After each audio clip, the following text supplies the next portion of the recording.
Madam Chair. Certainly thankful to the witnesses for being here. Appreciate your expertise as we all learn more about the growing digital currency issue. Back in August of this year, the Cuban government announced their central bank would work on rules to officially recognize digital currencies. So I'm wondering whether the country's recent embrace of crypto could be a way for the communist regime to evade tough U.S. sanctions. So let's start with Mr. Bankman-Fried. What process does FTX use to ensure that rogue and frankly murderous autocratic regimes like Cuba cannot use an exchange to evade United States sanctions?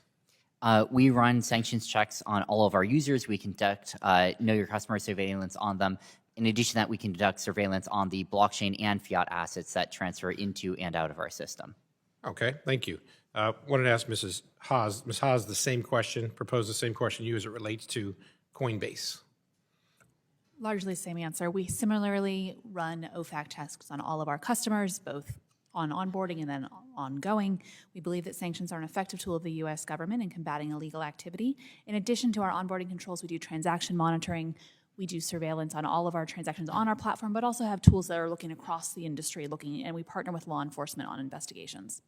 Okay, so second question, let me set it up for you. One of the ways that bad actors or rogue states could try to fool exchanges is by using technology like VPN that spoof IP addresses, fooling others into thinking that they're in a different location. So let's go with Mr. Brooks on this one. Can you speak to the importance of moving away from IP addresses to verify location? And follow up to that, what is an alternative way of verifying location? Well, a couple of quick answers. So on the compliance side, I think the use of VPNs to avoid geolocation and to avoid sort of geofencing is something that 3 years ago was effective and useful, and the industry has developed lots of technologies that make that much, much harder today. So, some of these decentralized tools, several of the companies have been mentioned already, Chainalysis, Elliptic, and some others, have an ability to actually trace IP addresses based on probabilistic sort of network information.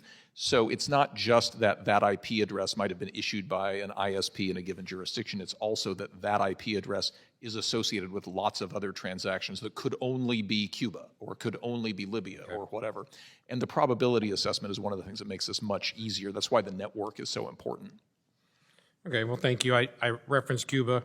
The Cuban government's continued tyranny is personal for me and my family. My mother fled communist Cuba when she was 20 years old to come to the United States.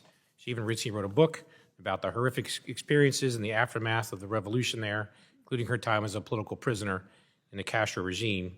And the Marxist Cuban government cannot be allowed to continue to oppress the Cuban people.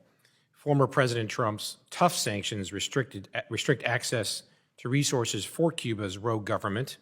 And I want to work with the members of this panel to ensure that the digital marketplace does not enable the communist Cuban regime or other bad countries around the world who hate us and kill their own people and are tyrannical.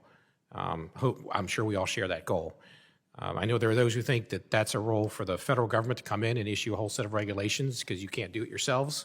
But I think it's better if we work with you, and if you can do it yourselves better than the federal government, that might be the answer.